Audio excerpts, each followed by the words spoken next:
নমস্কার বন্ধুরা, আজকে আমি মাছের রান্না করে গাজরের হালুয়া বানাবো। সেই জন্য দিয়ে দিলাম পরিমাণ মতো ঘি। তারপর বাদাম এবং কিশমিশগুলি একটু ভেজে নেব ঘিয়ের মধ্যে।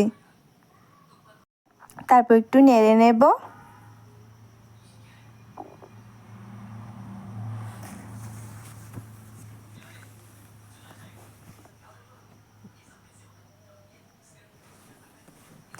তারপর বাদাম এবং কিশমিশগুলি আমার ভাজা হয়ে গেছে, সেই জন্য আমি তুলে নিচ্ছি। তারপর পরিমাণ মতো আর একটু ঘি দিয়ে দিলাম। তারপর গাজর কুচিগুলি আমি আগে থেকে করে রেখেছি, সেগুলি আমি দিয়ে দিলাম। এখন একটু নেড়ে চেড়ে নেব।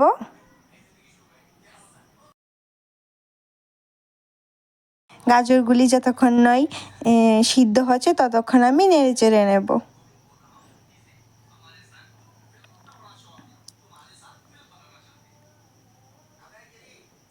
তারপর পরিমাণ মতো চিনি দিয়ে দেব। এটা স্বাদ মতো, আপনাদের স্বাদ মতো দিতে পারেন।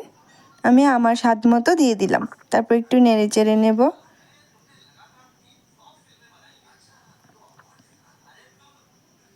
গাজরের হালুয়া বানানো খুবই সহজ। আপনারাও বাড়িতে সেমভাবে গাজরের হালুয়া বানিয়ে খেতে পারেন। এটা খেতে খুবই সুস্বাদু হয়।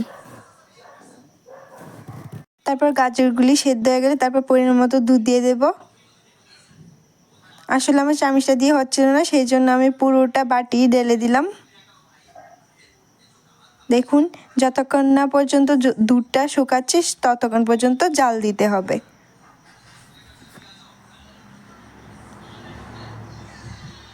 মিনি কিচেনে রান্না করতে আমার খুবই ভালো লাগে। দেখুন আমার গাজরের হালুয়াটা কি সুন্দর করে জাল হচ্ছে। তারপর ভাজা বাদাম এবং কিশমিশগুলি আমি গাজরের হালুয়াতে দিয়ে দেব। অল্প একটু রেখে দিয়েছি, এটা শেষে দিয়ে দেব।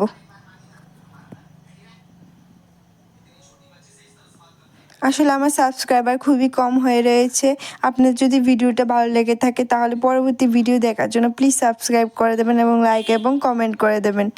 আসলে আমি ইউটিউবে প্রথম কন্টেন্ট শুরু করেছি, সেই জন্য আমার আপনাদের সাপোর্ট খুবই প্রয়োজন।